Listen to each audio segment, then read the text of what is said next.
David, it's lovely to see you again, and thank you very much for joining us today on Salford City Radio.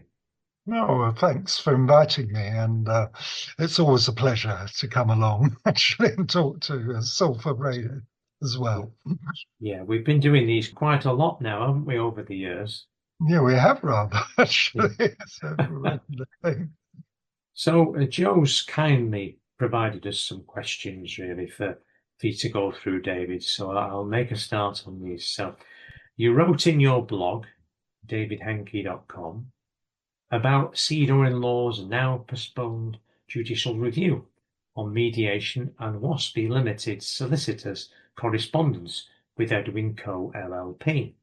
What were your observations? As far as sWomen was concerned, I mean, they had to basically drop really pursuing it for the moment, but they left it open really, whether to come back and concentrated on mediation. And my feeling was that mediation was a far better way to go than actually getting involved in, like WASPI have, in trying to have another expensive judicial review, which costs a fortune because you have to pay lawyers huge sums of money to do this.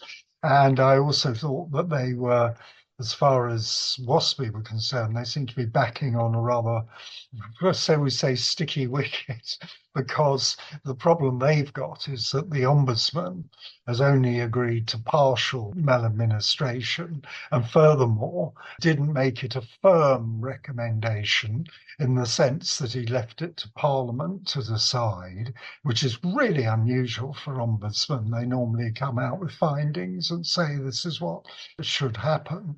And as a result, the government, I think, have felt that they can just ignore them, really, can ignore the Ombudsman's report and actually say nothing, we don't have to pay thing. And that is correct, because the Ombudsman is rather weak thing to use as your campaign for a judicial review, because frankly the government can he has no power to impose a settlement on anybody, and least of all the government. And the government can and have actually said, well, we're not interested, we're just not going to pay them anything.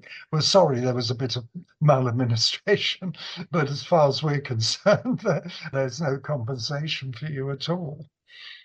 So there we are, really, on this. Yeah.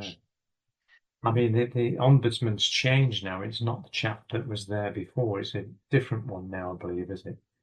Yes. Well, she's due to start on the 1st of August. She hasn't actually taken up the post yet. There was this rather extraordinary interregnum where we had an acting ombudsman who was the chief executive, Rebecca Hilsenrath, before actually they then appointed a new ombudsman. I think it's Paula. I'm just trying to remember the second name. It shows you it's not made a big impact on me. And there was a very lackluster hearing by the Parliamentary and Public Administration and Constitutional Affairs Committee when she appeared before them. In fact, I almost got the impression she wasn't too bothered about the job because she didn't really, react to much, actually. I mean, the only key thing I thought was that it looked like she wasn't going to reopen the case for the WASPI women and the 50s women compensation thing. I think she regarded that as part of the past, actually. So I think there's going to be no help from her, actually, over this, I'm afraid. Yes, thank you, David. Now, sWomen has a top 500 ranked team of mediators on standby to be considered for the neutral role, which resonates with the ADR/CPR mediation guidance. Sir Geoffrey Voss, Master of the Rolls and Head of Civil Justice in England and Wales, says mediation should be a continuous process, not a single attempt. Should the Secretary of State for Work and Pensions now accept sWomen's reasonable invitation to join mediation on behalf of all 3.5 million 50s women? Well, the answer from me is yes, he should. She's not been very keen. I was thinking of Mr. Stride, the previous DWP Secretary of State on the Tories actually just postponed it and didn't take any decision, left it to Labour. Labour decided they weren't going to be involved in any payment. But frankly, I think they ought to agree to mediation on this because it's the only way out. It's the only fair way out. And it means actually both sides will probably have to compromise. But it would provide some way to do this. And the moment he's not doing it at all. And in one sense, I was disappointed that the Seador Law, when they were going to bring a judicial review about mediation, couldn't actually get to the end of it, because I suspect a judge, if they're faced with a case like that, might well recommend mediation, because judges are very keen on not having so many court cases, because the courts are completely flooded with civil and criminal cases at the moment. And mediation is a very good way out to solve a thorny problem that basically has hung around now for years, actually. I think if she had any sort of concern about this, or she really should agree to a form of mediation. And then there will be an independent arbiter. There is a very good law firm that's behind acting as mediators, and it could take place. It might take a bit of time, and there will be a lot of arguments about things, but it would actually bring a just end, really, for the women who've waited years and years to get any compensation whatsoever. Yes, because obviously, if the process started, at least people would say they can see something happening. At least it might take time, but at least if those difficult conversations were being had, then it might give people a bit of hope that something may come down the path.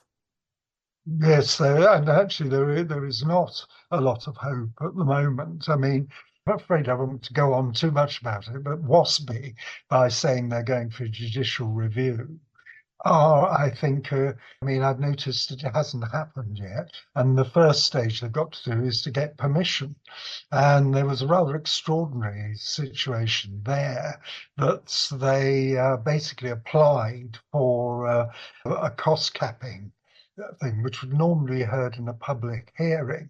And for some reason, a judge, Sir Justice Swift, actually decided to grant it just with no hearing whatsoever.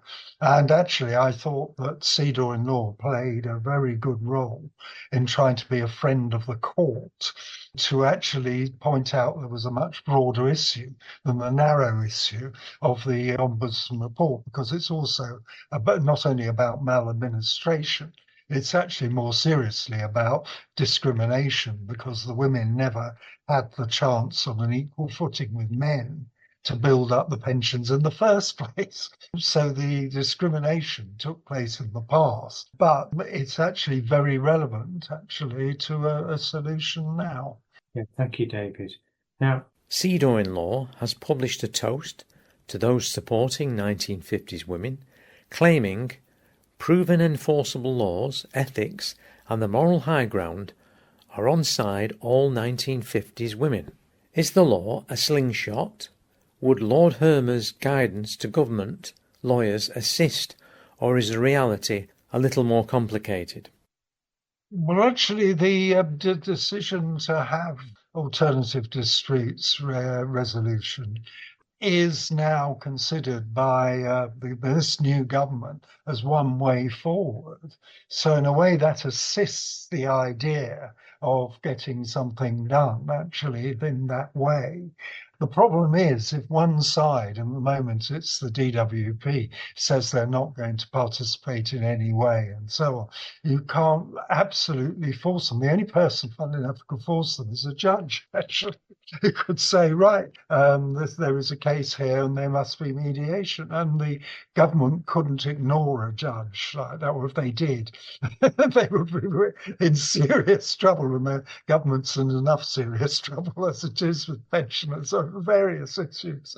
So I think it does assist it. But they say the stumbling block at the moment is that the government just say, well, we won't consider it. We're not going to do anything about it. And as I say, they think that it's only the judiciary that could force them to do this. So that's helpful. Yeah.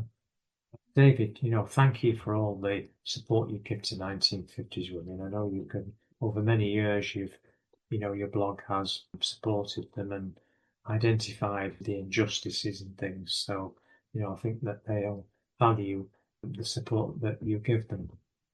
Well, I mean, I regard it as such a scandalous injustice, which was made worse as well by the Thatcher government setting up a system that gave men 5 years free contributions. Well, it was never offered to women. It nearly was, but wasn't. And the fact that it was meant to be a very temporary measure in the late 1980s, but it ended up as a permanent measure, which wasn't phased out till 2018. And I do feel that that was really rubbing salt into the wounds of affronted women who had really had a really bad deal. And I felt that the scale of it and the stuff when I researched and found that the government had cut the money that went into the national insurance scheme quite craftily, that nobody really noticed. Actually, that was the removal of the Treasury contribution to it. They've really been dealt a really unfair deal, which is why I feel so strongly and why I've continued for years, actually, to press the case, actually, for them to get some compensation. Yeah, well, we send them all our best, don't we, David? And on this long path that they've been on to try and get full restitution. Yeah, absolutely. I totally agree with you on that. David, thank you very much for your time. It's been lovely to speak to you again today, and hopefully we'll speak again very soon. Yes, that would be very nice. I'm sure there'll be a further development of this saga at some point. Okay.